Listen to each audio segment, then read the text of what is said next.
Good? Okay.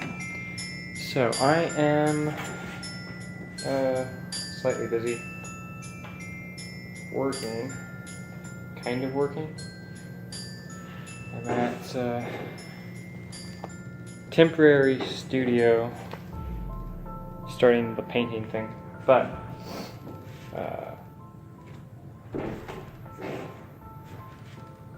I have the whole place to myself right now.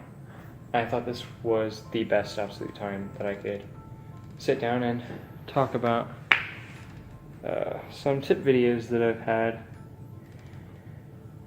I'm still catching up on all of my videos from vacation. Still got plenty of those coming out. So it might not even be for a little bit before this video goes live. But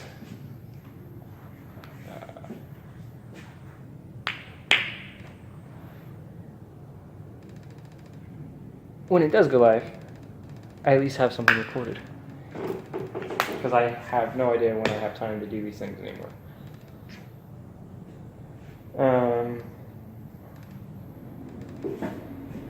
So the tip video I wanted to talk about, the tips today I wanted to talk about were tips, deductions about athletes. Specifically how athletes are kind of built.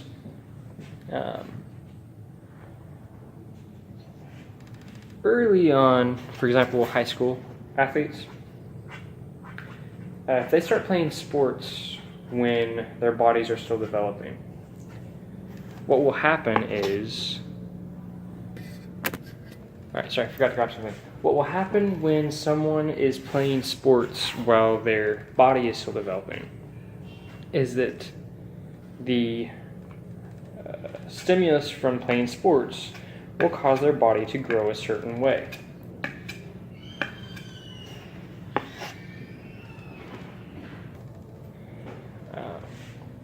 And that will become more obvious than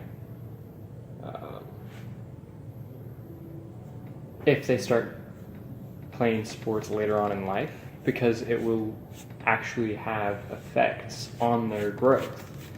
I work with someone who played high school football, and I can tell he played high school football because his muscles have grown while his muscles were still growing. They look in a certain pattern as they would have if he was playing high school football. They look like the muscle groups that you would use when playing football. And this created that kind of an observation that I was able to see clearly in the man.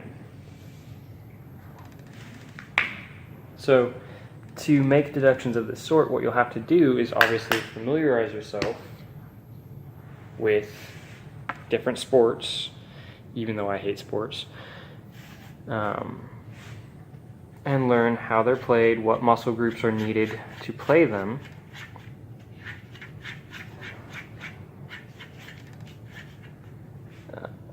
so that when you see them in an individual, you will know what they look like.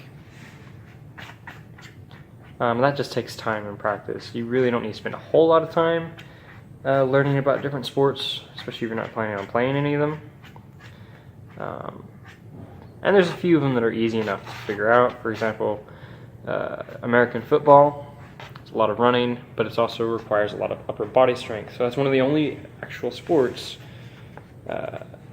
very common sports, that you're going to see a lot of upper body strength and lower body strength being developed.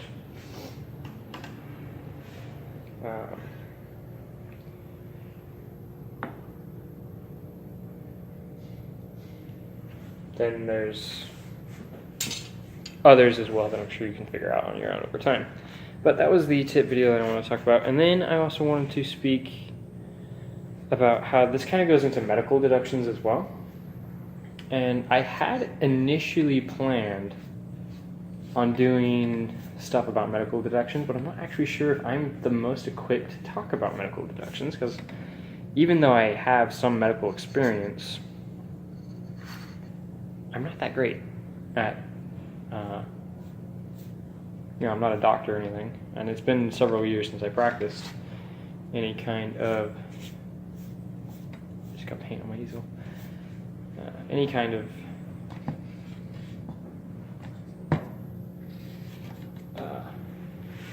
medicine, outside of my own little experiments and things like that.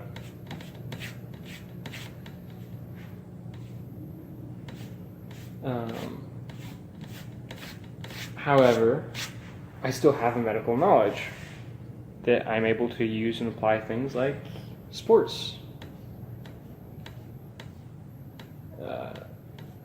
I have, because of that medical knowledge, I have a pretty decent idea how muscle groups work and things like that.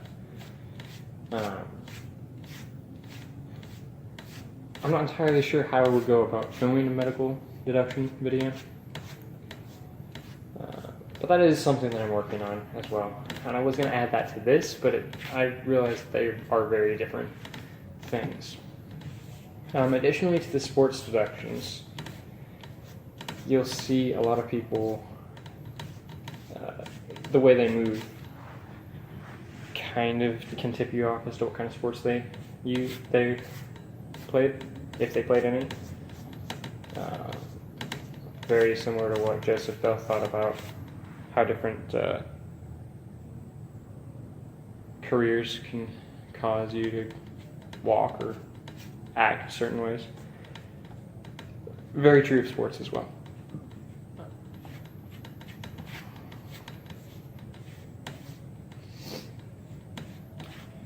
Anyway, I think that's everything I'm going to talk about today. Not a lot. But thank you for watching and have a good day.